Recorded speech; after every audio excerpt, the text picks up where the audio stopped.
Nung issue na yun na, nung nabuking mo siya na tumatanggap siya ng mga, ano ba yung mga regalo? Hindi mo mamasamain?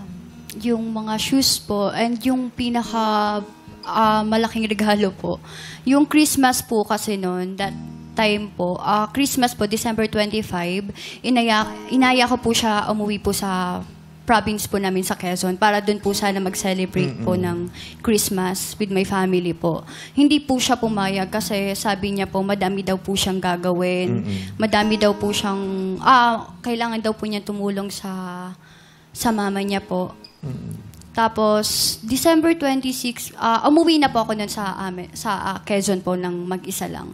Then, December 26 po, nag-send po siya sa akin ng picture po na may motor na daw po siyang bago. Tapos, sabi niya po, galing po sa parents niya.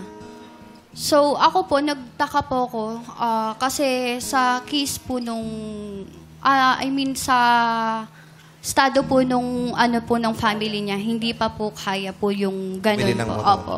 Then, ko na lang po, hinayaan ko na lang po siya. Tapos, December 27 po, umuwi na po ako ulit sa Cainta po. Then, dumiretso po ako sa bahay po nila. And yun po, nagkaroon po kami ng usap-usap ni tita, nung mama niya po.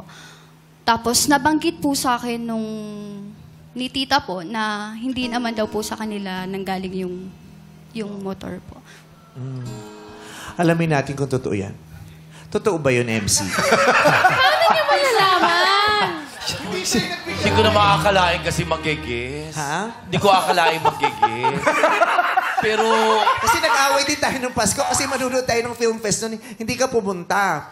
Nasa balitaan namin, sinumbong sa akin ni MC kasi may dinilibirang ka ng motor. 25? Yes, Siya pala yung yes. friend? Oo, pero 2 months to pay lang yun para ako ang unahin. Pag fully paid kasi... 2 months to pay. So, ilang buwan yung relasyon nyo? 2 months din? Yes, 2 months din. Nung nabayaran? Wala na. Siyempre tapos na. Congratulations. Thank you, thank you. Yes! Still 2 months really. 2 months pa din yung relationship. Of course. Ang tuktok niyan, motor.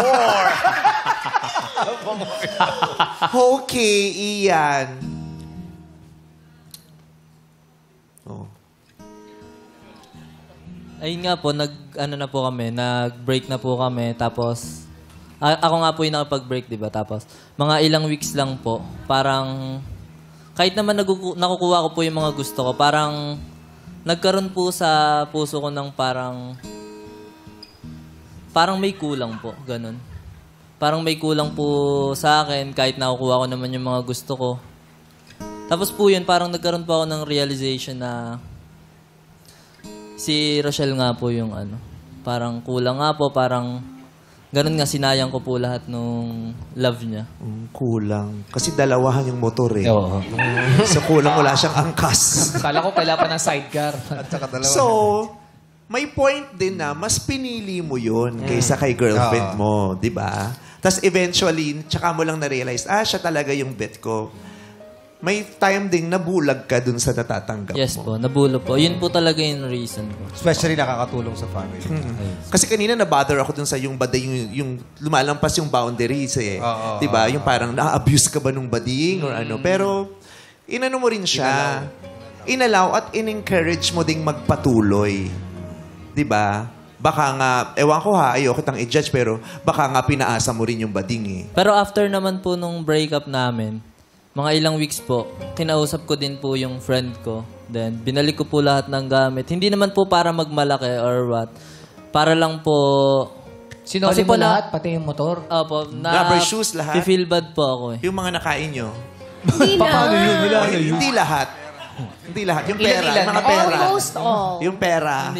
Hindi lahat. Pero nabalik ko Kasi po lagi yung... ko naririnig yan eh. mga Oy, sinoli bagay. ko lahat nung sinoli niyo lahat, ang dami namin nakain dati nung wala siyang sinoli sa akin.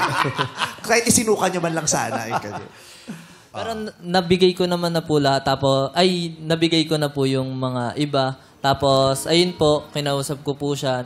Nanghingi din po ako ng pasensya sa kanya. Kasi po, ganun nga.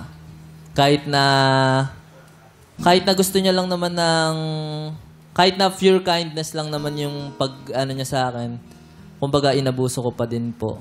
Tapos nag-sorry po ako sa kanya.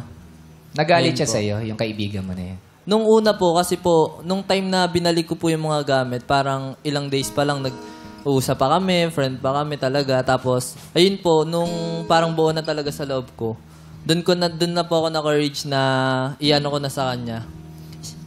Ibalik ko na po lahat ng gamit, tapos manghingi na din po ako ng sorry. Ganon. Pero in good terms naman na po kami kasi nag-sorry na po talaga ako.